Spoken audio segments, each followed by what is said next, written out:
Welcome to A View from the Summit, where we explore the unique relationship between humans and animals. Whether it's an Olympic partner or couch buddy, a working companion or unique pet, a world champion or someone you think the world of. Join us for a look at animals in our lives. Brought to you by Summit Animal Health. Hello, everyone. Welcome to A View from the Summit. We are going to have some fun today, I assure you. My name is Steve Searcy, and I am your co-host. And it is my honor to introduce my fellow host, Robin Benson, way up there in Minnesota, where it's already cold. She's on her ranch. But of late, the cows and the horses have taken the back seat. She has now become the goat woman. And I think if we all cross our fingers and click her, she will do her best goat impersonation. Robin, come on. Oh my goodness, the goats in the morning.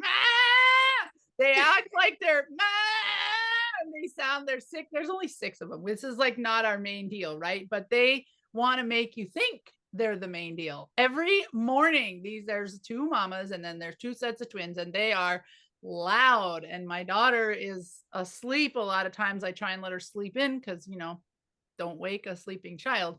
And these goats are so loud, and they're her goats, and she feeds them. And I'm like, don't wake her up. I'll feed you first. And all the babies are climbing on top of the feeders. It's comical. So yeah, not to sidetrack us. Lots of cattle to keep us busy, but the goats are definitely more vocal, probably because they're right in the yard. Like all the cows would do the same thing if they were in the yard, but they're not, thankfully. Anyway, welcome everyone. So great to be here, Steve. I'm really excited about today. Every week we have somebody different, somebody of incredibly top-notch quality. And today, Shishana, I'm just so excited to visit with you. So Steve, who are we? I mean, Shishana is a legend. So tell us about her. She is a legend for me. I bumped into her. First of all, The Adventures of Shishana Rourke. Now, if that doesn't sound like a movie, I do not know what is.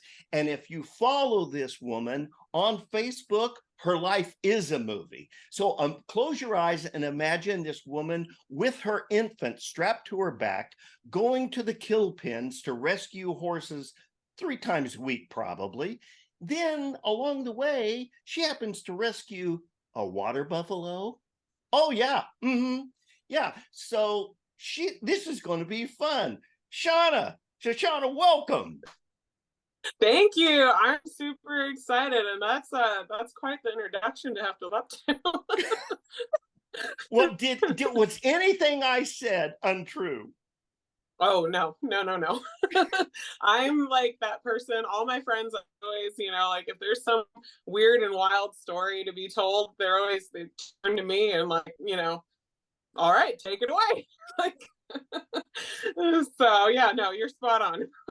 So I'm not going to give it all away, but I can totally relate. Don't take the trailer so you don't buy something and bring it home, right?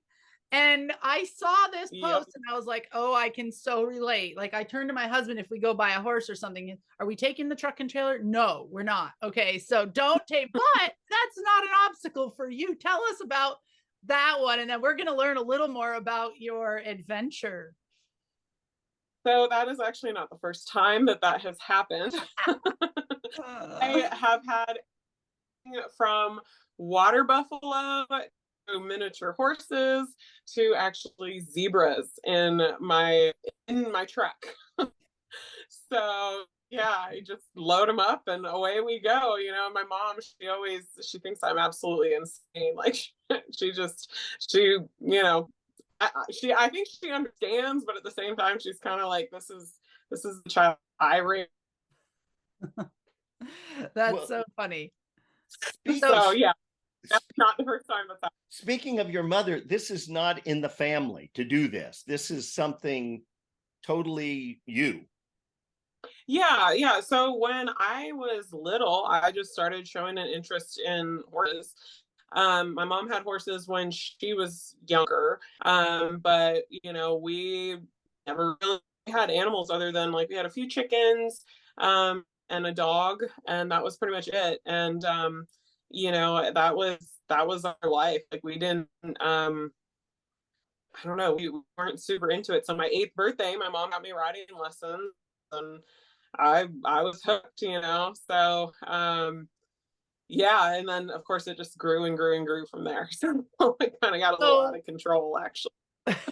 It's grown into more than adventures. Like you actually serve a huge community. And tell us a little bit about, just give listeners, sometimes people are watching this on YouTube, sometimes people are listening on Spotify, but either way, share with people what you have going on, what you do, where you're located, kind of give us a sense of how these adventures take shape. So pretty much, well, it started off, I came to Texas as equine reproduction specialist. You know, I went to college for horses, so I have several different degrees with horses. And then from there, the rescuing, I honestly don't know how it started. It was just like one of those things that one day I was like, I'm gonna go check out the kill pen. And, you know, so I went and I looked, and I mean, there were so many horses there. And, you know, half of them are unsound, or, you know, might be aggressive or something like that. And, you know, in my younger days, like I would take that on. But as I've aged, I really don't want to get bucked off anymore. You know, so it's just kind of my page is basically just following my life. I don't do any of the fancy edits. I don't do, you know, I'm just updating people saying, hey, this is what we did for the day. These are the animals I brought home. And then basically my goal is to try to take in these animals and then find them home. So it might be, you know, it might be some mare that is extremely underweight who needs to gain. You know, we just recently had one gelding who came in. He was probably about 250 pounds underweight. And the thing was, when I looked at him, I could see that he had a saddle stamp. So one of those little white scars from the saddle on his back. So that told me that he had been ridden before. So, you know, it's not a great thing because it means it's an ill-fitting saddle, but it tells me this horse has been worked. So I took him in and we got all the weight back on him, and then sold him to a little 9-year-old girl who now just drags him all over the property. So, you know, so that's kind of our goal, is just to find these animals new homes. And sometimes it's horses, sometimes it's water buffalo, sometimes it's zebras. I mean, it's literally whatever makes its way into my either the truck or the trailer for the day. I love that. So is this what you do full time now? Has this become like your main gig, so to speak? Yep. I went from doing all the breeding and, you know, all that kind of stuff to let's see, I think I quit my job in 2020, I think. And before that, I had been doing a little bit of rescue on the side just for a few years, but nothing crazy. And then now this is just what I do full time. That's awesome. What's the most, with what you do now, what's the part about it that touches your heart the most? When are you most moved? You know, I think the thing that the thing that never gets old, that I just absolutely love, is the appreciation that the horses have. You know, I've had some of these horses that I'm like, you should absolutely hate people. Like, you know, I would not be the least bit surprised if I walked into your stall and you attacked me, just because, you know, by association, I'm the enemy. You know, I haven't physically done it to you per se, but I'm just, you know, there's all these people that they've starved you or they've beat you or something like that. But yet I walk into their stall and they're like, oh my gosh. Like, I mean, you can see it, that they're just like, thank you. And I mean, I don't know how many times I've had like complete meltdowns, because there's one horse in particular, his name was Sterling, and he was one that really, really affected me. And I still post him on my page. And one of my posts actually went viral with photos of him that I did a photo shoot, because I had never seen a horse in the condition that he was in. And the day that he got there, I just remember he just like came to me, and I mean, he literally just nickered the whole time and just talking and like just telling me about whatever he was telling me about. And then he just stood there and just wanted to like just cuddle, like, and I mean, and then I've had another one who, his name was Chaplin. I actually still have him. He's 33 now. And he was where I was in the middle of feeding him, and then I gave him all his grain and his hay, and I turned to go clean a bucket. And all of a sudden I felt something tickle the back of my neck, and I look up and he's just standing there staring at me. And I was like, I mean, are you about to trample me? I'm on my hands and knees, and this is a horse that, and he leans down and he just put his head in my lap and just sighed. And I'm like, you are literally starving to death right now, but you walk away from your food and come to me, and just, I mean, it was a thank you. It was an obvious, just thank you. And I've had probably every single one of my severe neglect cases do that, where you can just feel, they take that time to say thank you. And it's the most rewarding thing that I could ever possibly hope for. So yeah, that's why I do it. Do you think that you have a special talent or gift for communicating with these animals? I think that I more so have a special talent for being able to read them. I don't think I necessarily am able to communicate with them as much as, when I go to a kill pen, my only thing is, unfortunately, I'm not a big, it's just me. I do have a few volunteers, but the money comes out of my pocket. I have to be careful about what I bring in, because some of my volunteers don't have experience with horses. Some of, so I can't bring anything that might hurt somebody. And so I think I have to spend an extra amount of time really getting to know the horses before I bring them back, because I can't risk having something here on the property that might hurt somebody.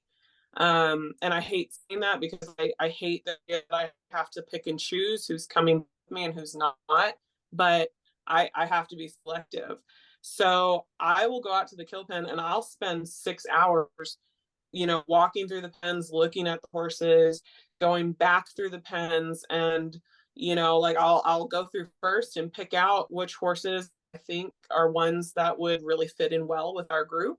And then I'll go back through and I'll work with them. And you have to remember, the whole time I have Kason on my back. I have my son on my back.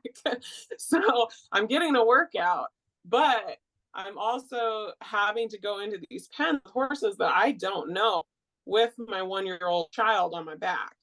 And so I have to be extremely selective, because, like I said, I'm choosing this stuff with my kid. So, so a lot of times I am taking the older horses that maybe they just aged out. Maybe, maybe they have a little arthritis. Maybe they just aren't something that can be on the pack string anymore, or whatever, so yeah, we spend a lot of time just really, sometimes I'll just sit there and watch how they interact with the other horses. So with your baby, with you, I know my daughter's been around horses her whole life too.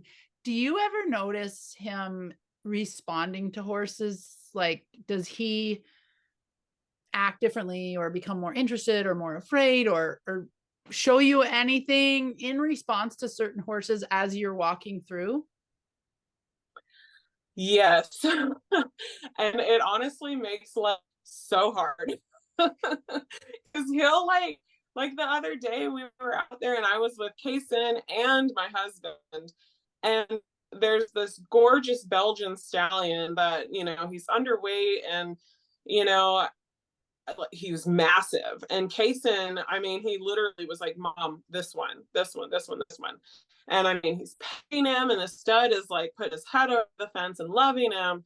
And I'm like, I can't take that home. Like, I would love to, but I don't have anywhere that I could keep a Belgian stallion. Like, we're not set up for an older Belgian stallion. And I mean, so it does make life a little challenging, but on the flip side, it does tell me a little bit more about what I need to know about these horses, how they respond to him a lot too, because I do have some horses.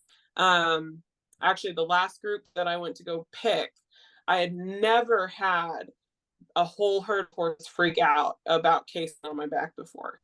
But this whole entire herd, they saw me, they stopped, they whipped around, and they were gone. And then there was this one little buckskin gelding who just like, oh, hey, there's a kid, and he comes wandering over, and he's checking Kason out on my back, and he's nuzzling him, and Kason's just laughing, think it's the coolest thing in the world. And, I'm like, well, obviously I have to take him home now.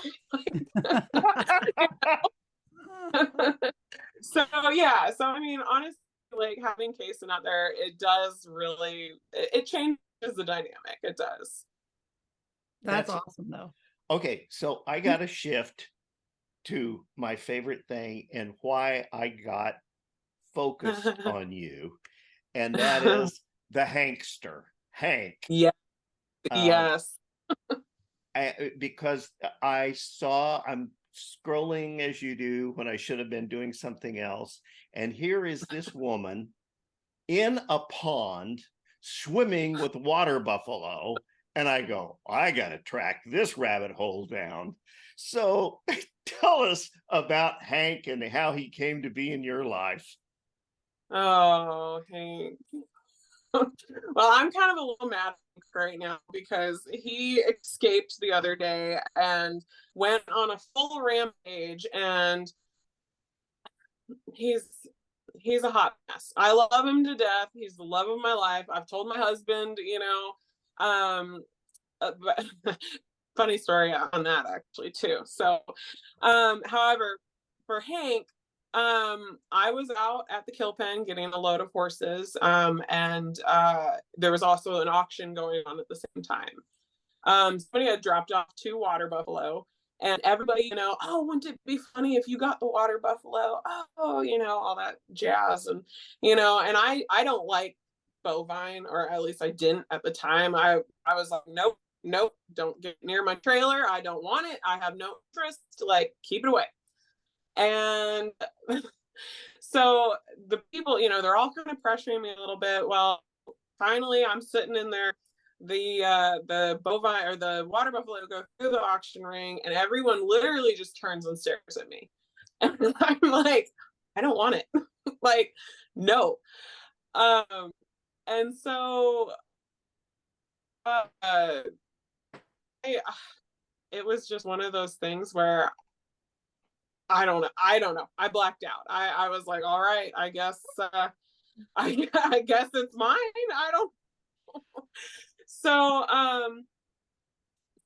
so I went on and I got Hank, and he was about 3 months old. He was a little sickly.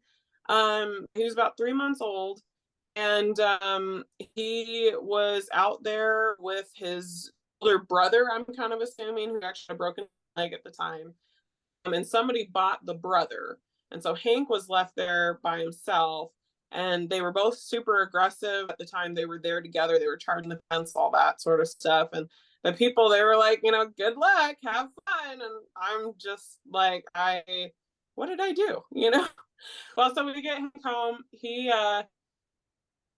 I couldn't touch him for probably 12 to 24 hours, somewhere around there.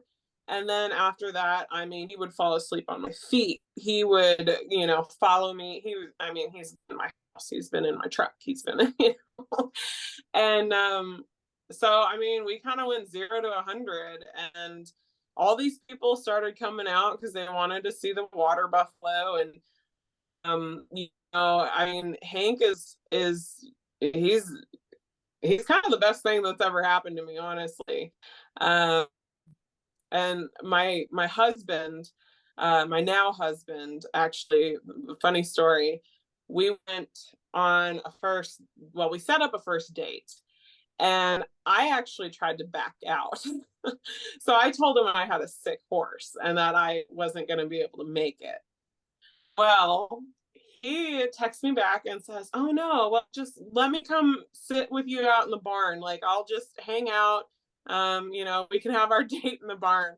And I'm sitting there like, okay, well, I had to pretend that I had a sick horse for an hour and a half. So, but he comes out there, and he is very big hunter. And he comes out and goes, "Is that a water buffalo?" And I'm like, "Yeah." And he's, "People hunt those, right?" And I'm like, "Who is this guy? Like, no, date over. Like, get off my property, you know?" And now I'm married to him, and he absolutely loves Hank. And, I mean, now Hank is a part of our family just as much as, I mean, my son, so yeah. And Hank goes swimming with us. His little rampage temper tantrum that he had the other day, it was he got out, and somehow he managed to open our tack room door.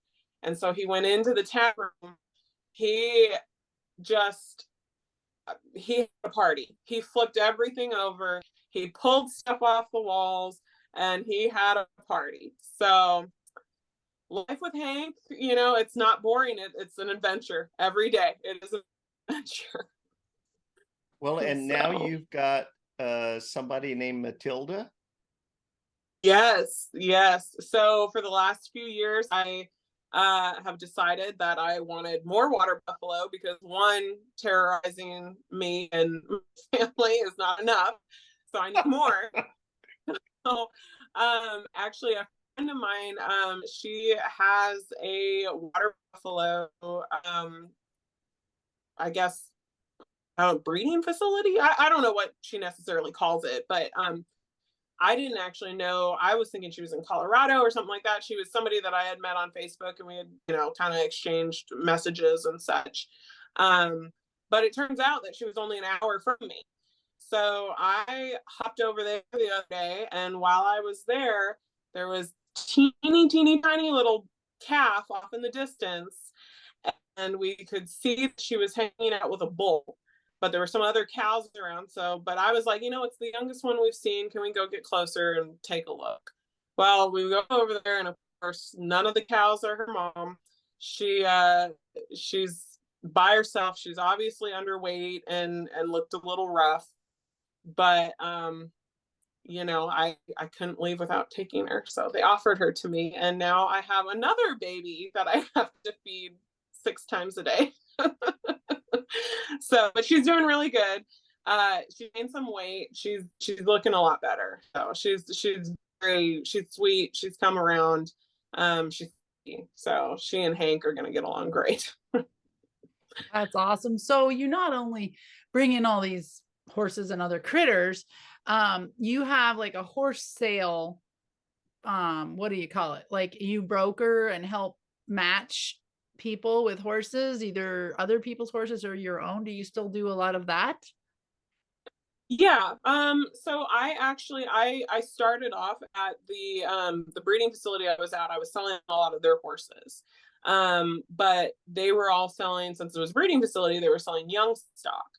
Well, I would have people from all over the world reach out asking about, horses that were riding and that sort of stuff. So that was kind of, I guess, what got in the door for the kill pen. Was I was like, well, I can go over here, some horses, get them, assessed and such, and try to find the right match for everybody. So, my goal is to not see these horses go back up for sale, which I know it happens. I know people lose their jobs, or, something happens where they can't take care of them anymore. And I know it happens, but, my goal is just to help them, to, get them out of that particular area and get them to a new area where maybe they can, really thrive. So, but, and I also will do just kind of help match people with horses, where I'll take them and, they can tell me what they are looking for, and I'll try to help match them to the right horse. So that's fascinating. And in all of this, you have to raise funds to do what you do, to rescue these animals. You have to raise funds, and you wrote a book where all the proceeds go to benefit your rescue, right? Tell us about that, and where can people get a copy of that? Yeah. So it's called The Trail I Follow. It's kind of a mashup from all the different horses that I've rescued.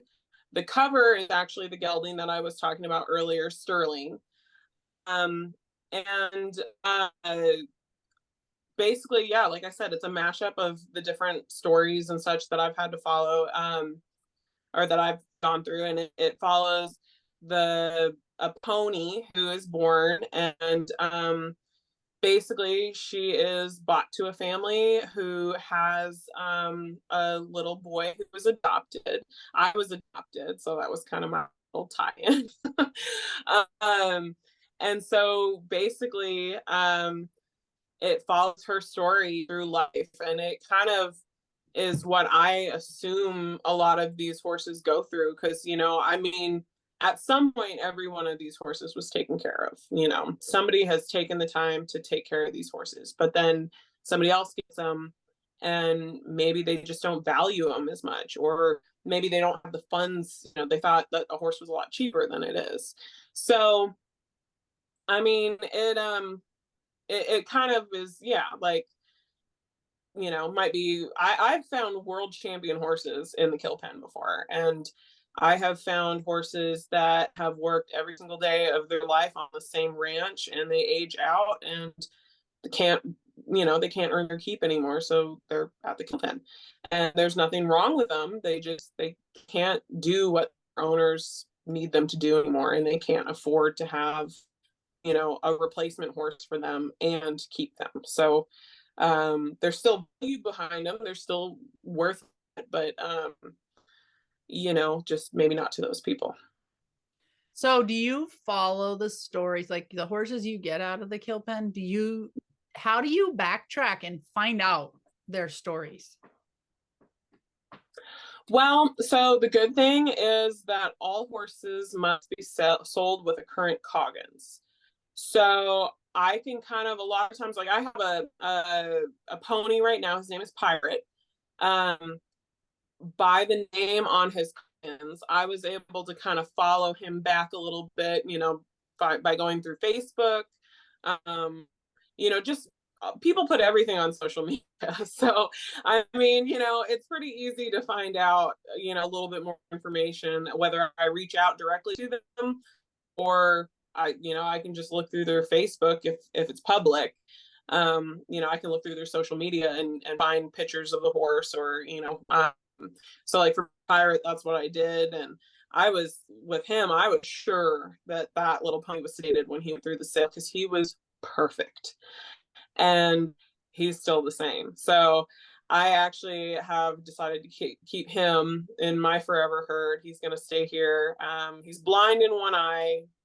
I think it's a fairly new injury. But he's blind in the one eye, and he is going to stay here for as long as he lives and be my son's horse, my son's pony. So that's absolutely great. So yeah. He's got a pony before he can walk. He had a pony before he was born. I love it. That's the way it should be, if you ask me. Yeah. Oh yeah. And actually, Kaysen was named after, I actually don't even know the horse that Kaysen was named after, but I was going through a sale catalog. I was in the hospital for 10 days before I had Kaysen. And I was going through a sale catalog, because that's apparently what horse people do when they're in the hospital. And there was a name. There was a little gray ranch horse named Kaysen And I was like, that's it. There we go. We got our name. So I love it. yeah, so he was named after that. And the other thing, while I was in the hospital, I was going crazy. And apparently there is such thing as a animal therapy channel. And so I literally was sitting in the hospital watching lambs jump across the TV screen. And my husband would walk in and he would just be like, my goodness, are you that bored? Like, how bad is this? Like, and I'm like, you touch that channel changer, I'm gonna cut your hand off. No. Oh yeah, no, it made my life a little bit easier when I couldn't see all my animals. So That's got to be hard because they're your family. I mean, really.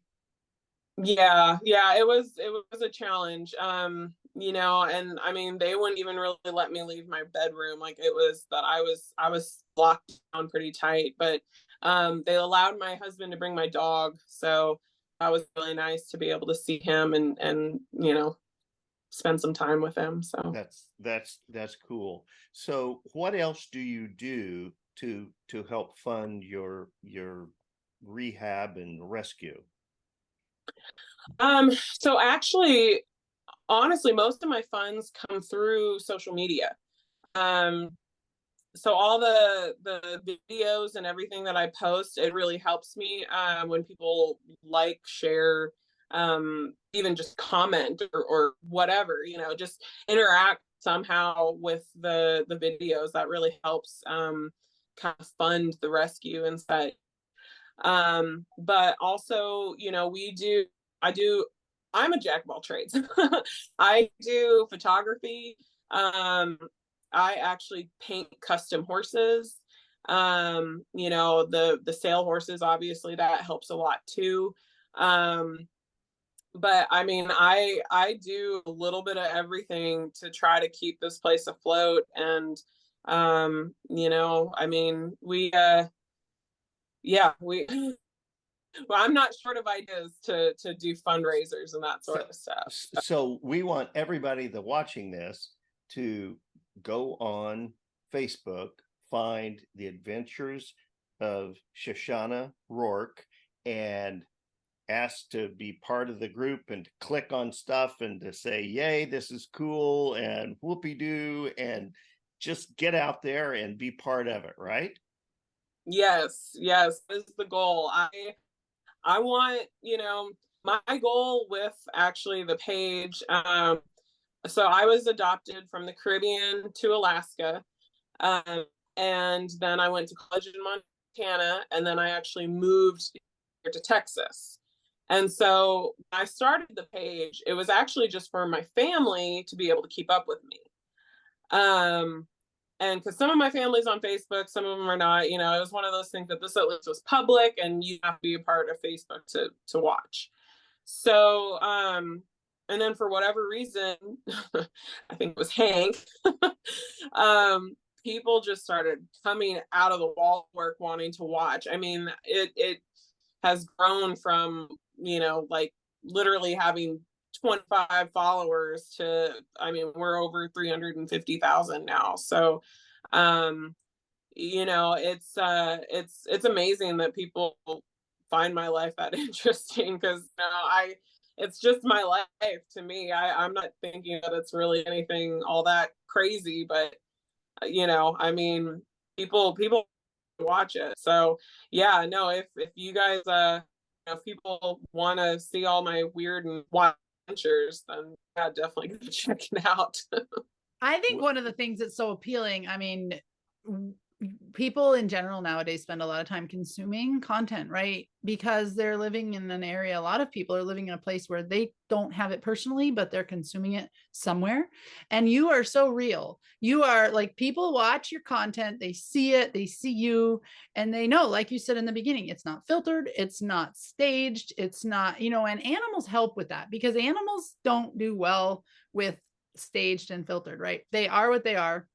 And so you're living with animals, but you have a gift not only of humor, but also reality. Like, you're showing people a side of life that is real, and everybody longs for connection and reality, right? So you've done such a good job at being relatable and authentic. If we hear that word a lot, I mean, it's kind of, my mom would say, oh, that's so overused, but it's what people long for now. So if you're listening or watching on YouTube and you are a Yellowstone fan, and true confession here, full disclosure, I have never we don't have a TV. I've never once